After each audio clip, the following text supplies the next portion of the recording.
Brought to you by TechnoSpark 20 series smartphones. I'm superhuman.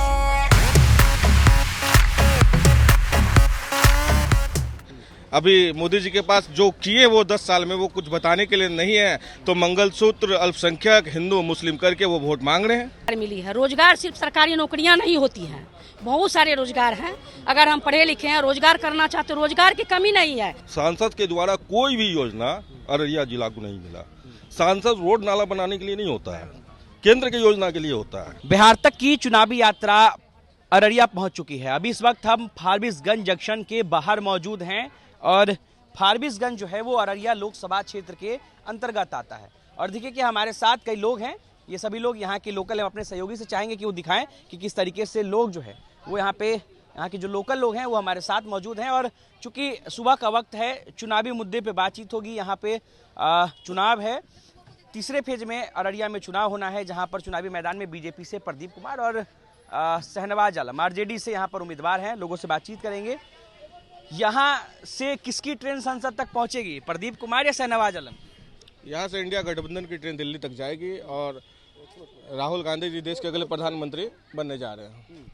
क्या ये जो बीजेपी की जो लहर है, राम मंदिर, मोदी लहर, मोदी फैक्टर, वो सब अररिया में फ्लॉप हो जाएगा? लहर कहाँ दिख रहा है? जमीन पे तो कोई लहर नहीं है। बस हाँ, मीडिया में मोदी जी जो प्रोपेगेंडा सेट करके रखे उसकी लहर चल रही है।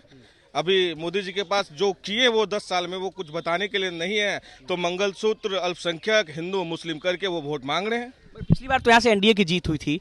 क्या वजह थी कि पिछली बार यहाँ से इंडिया गठबंधन या फिर महागठबंधन की हार हुई? चुनाव है, हार जीत तो लगी रहती है। लोग ने उस पर भरोसा किया, अब भरोसा टूट गया। यहाँ पर कोई भी उद्योग धंधा नहीं लगा पाए। यहाँ के सांसद असफल हो गए, तो लोग में बहुत ज्यादा विरोध का वो भावना जगा हुआ, इसलिए लोग यहाँ से इंडिया गठबंधन को वोट करेंगे। बिल्कुल शहनवाज से उम्मीद है, क्योंकि वो जब बिहार सरकार में मंत्री थे तो वो बहुत काम किए हैं बिहार के लिए, खासकर हमारे अररिया जिला के लिए। जी, तो टक्कर दे देंगे यहाँ पर? बिल्कुल टक्कर देंगे। चलिए, और कुछ महिलाएं भी हैं, उनसे भी थोड़ी जान लेते हैं उनकी प्रतिक्रिया, फिर और बहुत सारे लोग उनसे एक एक करके बातचीत करेंगे। मैम, क्या नाम है आपका? महिला मोर्चा जिला अध्यक्ष चंद्र सिंह। अच्छा, किस पार्टी से हैं आप? पार्टी से हैं किसी? नई पार्टी से नहीं है हम। अच्छा, अभी बिना पार्टी का है, आम पब्लिक है हम। आम पब्लिक है जी। आप बोली महिला मोर्चा के जिला अध्यक्ष थे, अभी नहीं है। अच्छा, अभी छोड़ दिया? हाँ, अभी छोड़ दिया। अभी आम क्या आदमी। लग रहा है यहाँ पर किसकी ट्रेन जो है वो आगे जाएगी संसद तक? हमारे बीजेपी की सरकार चलेगी। हमारे जिन्होंने विपक्षी, अभी आप बोली कि आप पार्टी से नहीं है, फिर आप तुरंत हमारे बीजेपी। हम लोगों की बीजेपी का सरकार जो है, हमारी महिलाओं के लिए जो हमारी सरकार सोचने के काम किया है, जो जमीन से लेकर ऊपर तक की, जो हमारे बच्चों जो अगर पेट में पल रही है उनके बारे में हमारे माननीय प्रधानमंत्री जी सोचने का काम करते हैं। अगर हमारे कोई बुजुर्ग डेथ कर जाते हैं उनके बारे में हमारे माननीय प्रधानमंत्री जी सोचने का काम करते हैं। और जिस जगह पर आप खड़ा हैं और हमसे बात ले रहे हैं, हम उनके बारे में बोल रहे हैं, ये खड़ा नहीं, 5 बजे के बाद हम लोग खड़ा नहीं हो पाते थे, और आज हम बढ़ चढ़ के 10 बजे, 12 बजे, 2 बजे रात तक हम सड़क पर चलते हैं और निसंकोच चलते हैं। अभी आप ही के सामने एक यहाँ के लोकल व्यक्ति थे, उन्होंने कहा कि 10 साल में तो यहाँ के सांसद ने कोई काम ही नहीं किया है। जो 15 वर्षों में नहीं हुई वो 5 वर्षों में करके दिखाए। क्यों नहीं, बहुत विकास हुई। आप अररिया से हैं? देखने के लिए नहीं, आप हम फारबिसगंज से हैं। अच्छा, फारबिसगंज से हैं? जी। मतलब आपके क्षेत्र में दो ऐसी कोई चीजें जो पिछले 5-10 साल में हुई हो, दो विकास? अरे ये जो 15 वर्षों से, क्या 5 वर्षों से ये ट्रेन जो रेलवे अररिया के मुकास के कितना पुल पुलिया बन के रेडी हो गई है। 2-4 पुल पुलिया का नाम बताइए। आप सीधा चले जाइए, गुड़मी, खबासपुर, ठिला मोहन, ऐसा कौन जगह है जहाँ की पुल पुलिया नहीं बनी है? बोले तो देखने के लिए आंख और सुनने के लिए कान होना चाहिए। एक भाई जी थे, वो कह रहे थे पिछले 5 साल में कुछ काम ही नहीं हुआ। देखिए, अभी तो इतना सारा पुल गिना दी, वो कितना सारा पुल बना है। जीवन जीने के लिए सबसे पहले रोजगार की आवश्यकता होती है। हम आपके माध्यम से पूछना चाह रहे हैं कि यहाँ के सांसद ने कितने उद्योग धंधा को लगाए हैं और कितने लोगों को यहाँ पर रोजगार मुहैया करा सके यहाँ के सांसद? अगर आपके पास कितने लोगों को रोजगार मिला है? बहुत लोगों को रोजगार मिली है। रोजगार सिर्फ सरकारी नौकरियां नहीं होती हैं, बहुत सारे रोजगार हैं। अगर हम पढ़े लिखे हैं, रोजगार करना चाहते, रोजगार की कमी नहीं है। क्या आज से पिछले 2014 में फारबिसगंज में कितने लोगों को रोजगार मिला होगा? बहुत सारे लोगों को रोजगार। कौन बेरोजगार आज के दिन में? कौन बेरोजगार नजर आ रहा है? मैडम पूछ रही है कौन बेरोजगार है आज के दिन में? है कोई बेरोजगार? बेरोजगार मेरे कहने को आप नहीं मान सकते हैं, लेकिन भारत सरकार की जो आंकड़ा है वो 40 साल में अब तक की सबसे ज्यादा बेरोजगारी से भारत जूझ रही है। और महिला वक्ता वहां से बोल रही है, तो इसी देश में मोदी जी के नेतृत्व में की सरकार जो चल रही है, वहां पर मणिपुर में महिला को, एक फौज की महिला को नग्न अवस्था में परेड कराया गया। क्या यही भारत की कल्पना हम लोग कर रहे हैं? किसानों से जो आपने वादा किया था उस वादा को अब तक आप पूरा नहीं कर सके। 2014 के बाद 2023 तक में जो राष्ट्रीय ब्यूरो का आंकड़ा है उसमें से लाखों किसान आप आत्महत्या अब तक कर चुके हैं, तो आप इसको क्या कह सकते हैं? उसकी नाकामी ही तो है। चलिए और लोगों से उनकी प्रतिक्रिया ले लेते हैं। क्या नाम है सर आपका? कन्हैया गुप्ता। क्या लगता है फारबिसगंज यानी अररिया से जो किसकी ट्रेन जाएगी जो संसद तक पहुंचेगी? देखिए, यहाँ ट्रेन तो रुका हुआ है अररिया में। सरकार के खिलाफ एंटी कम्बेंसी नहीं है, स्थानीय सांसद के खिलाफ है। सांसद के द्वारा कोई भी योजना अररिया जिला को नहीं मिला। सांसद रोड नाला बनाने के लिए नहीं होता है, केंद्र की योजना के लिए होता है। जो कोई बड़ा योजना, इंजीनियरिंग कॉलेज, एम्स, एयरपोर्ट, ये सब के लिए सांसद को भेजा जाता है। रोड नाला तो वार्ड पार्षद अब मुखिया बनाता है। तो ये कमी है, और क्षेत्र में भी नहीं रहे, किसी के दुख दर्द में भी उनका सहयोग नहीं रहा, कभी मिलते भी नहीं है। सरकार के खिलाफ एंटी कम्बेंसी नहीं है, सांसद के खिलाफ है। और अररिया में ट्रेन रुकेगी, एनडीए का ये गारंटी है। अररिया में एनडीए की ट्रेन रुक जाएगी? हाँ। आप में से कितने लोगों को लगता है यहाँ पर कि अररिया में एनडीए की ट्रेन रुक जाएगी? बहुत से लोगों को लगती है। आप सर्वे आ जाइएगा तो अधिकांश लोगों को लगेगा कि एनडीए की सरकार रुक रही है। सरकार ही बदल रही है, सांसद तो एक छोटा सा प्यादा।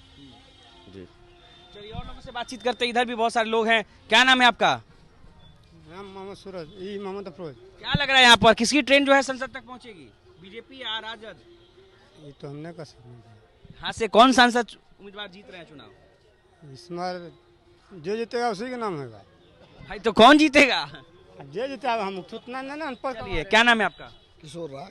कौन जीत रहा है यहाँ से चुनाव? देखिए, यहाँ पर अभी तक जो स्पष्ट नहीं आई है, और बिहार की राजनीति के एक नया करवट लेने के प्रकार पर खड़ी हो गई है। यहाँ भी जो स्थिति पूर्णिया की है वही स्थिति यहाँ त्रिकोणात्मक स्थिति। पूर्णिया में तो त्रिकोणीय मुकाबला है, यहाँ भी त्रिकोणीय मुकाबला की ओर बढ़ रही है स्थिति, क्योंकि स्थानीय सांसद से कुछ लोग नाराज है क्षेत्र में, और उस नाराजगी को दूर किया जा सकता है। मान लीजिए जो आज कल प्रधानमंत्री का दौरा है, उन पर डेटा स्थिति है इनकी। अगर सभा में भीड़ जुटी और लोगों ने प्रधानमंत्री की बात को सुनकर भावुकता में आए तो मारघाट लग सकता नहीं। प्रधानमंत्री के आने से कितना फर्क पड़ेगा अररिया लोकसभा में? बहुत फर्क पड़ेगा।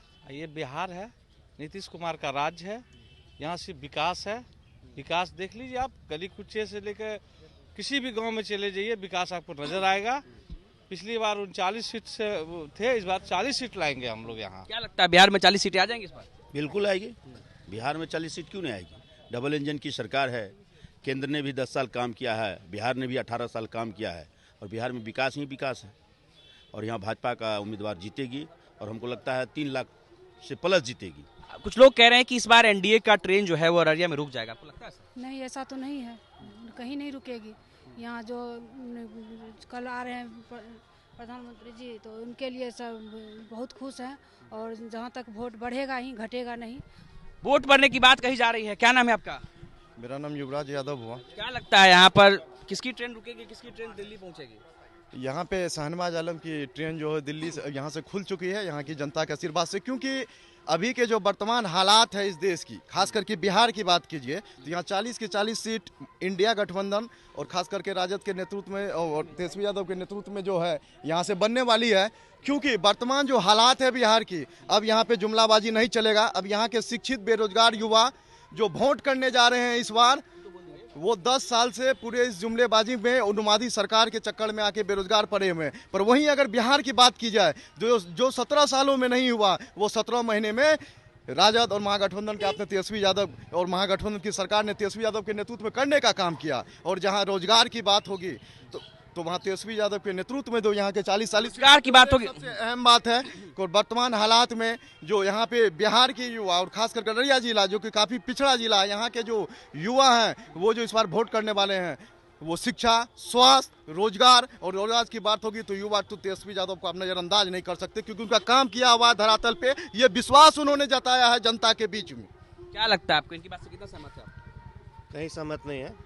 हमारी अर्थव्यवस्था पहले 2 ट्रिलियन की थी, हमारे मोदी जी ने उनको 4 ट्रिलियन का किया। आने वाले समय में उन्होंने 1 ट्रिलियन और बढ़ाने का वादा किया है। हम अर्थव्यवस्था को देख रहे हैं, और यहाँ से हमारे सब सांसद प्रदीप सिंह जीत करके पुनः लोकसभा। चलिए, प्रदीप सिंह और शहनवाज आलम कौन बाजी मार रहे हैं यहाँ से अररिया से?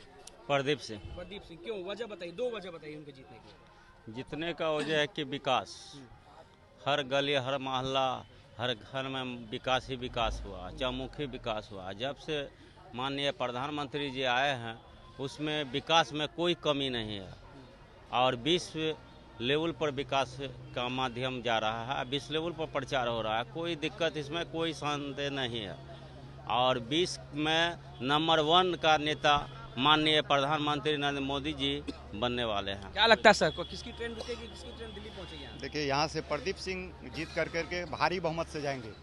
1.5 से 2 लाख 3 लाख तक जीत सकते हैं वो, क्योंकि प्रधानमंत्री का इतना काम किया हुआ है और जितना काम प्रधानमंत्री किया है शायद 70 साल में कोई प्रधानमंत्री नहीं किया है जो 10 साल में प्रधानमंत्री किया। चलिए छोटी छोटी प्रतिक्रिया ले लेते हैं। प्रदीप सिंह शहनवाज आलम, एक शब्द में कौन जीत रहा है? 400 पार मोदी सरकार। 400 पार। प्रदीप सिंह शहनवाज आलम, शहनवाज आलम, प्रदीप सिंह शहनवाज आलम। यहाँ से प्रदीप कुमार सिंह जी जीतेंगे, अच्छे मतों से जीतेंगे। 2 वजह प्रदीप सिंह की जीतेगी। सबसे बड़ी वजह है कि ये चुनाव कोई नगर पालिका का चुनाव है नहीं, ये लोकसभा है, देश की सरकार बनाने का चुनाव है। और देश में जब सरकार बनाने की चुनाव होगी तो एक एमपी का चुनाव हम लोग इसलिए उस एमपी को जिताएंगे जो देश में स्थिर सरकार दे, और स्थिर सरकार वही दे सकती है मोदी जी, और मोदी जी के अलावा इस देश में कोई स्थिर सरकार 5 साल के लिए नहीं दे सकती। बार बार चुनाव होना देश के लिए बहुत खतरा है। चलिए तो अररिया में मौजूद थे, अररिया के फारबिसगंज में मौजूद थे। यहाँ पर तमाम लोग, दर्जन भर से ज्यादा लोग जो हैं वो हमारे साथ मौजूद थे, उनसे हमने बातचीत की है और उनकी अपनी अपनी प्रतिक्रियाएं थी। एक और व्यक्ति है, इनकी भी प्रतिक्रिया ले लेते हैं। क्या नाम है आपका? जी राहिल खान। एक शब्द में अगर आपसे पूछिए कौन चुनाव जीत रहा है यहाँ से? प्रदीप सिंह। प्रदीप सिंह जी। क्यों प्रदीप सिंह क्यों? आपने अभी पूछा कि किसकी ट्रेन दिल्ली तक जाएगी, तो मैं आपको बता दूं कि अररिया जिला के जनता को माननीय प्रदीप सिंह जी ने इतनी ट्रेनें यहाँ से दे दी हैं कि जनता खुद ब खुद उनकी ट्रेन को दिल्ली तक पहुँचा देगी। शहनवाज आलम का यहाँ पे पता कहीं नहीं, कहीं नहीं। चलिए तो देखिए यहाँ पर लोगों की क्या कुछ प्रतिक्रियाएं थी आपने सुना है। अपने सहयोगी अमरिंदर के साथ अनिकेत कुमार, बिहार तक, अररिया।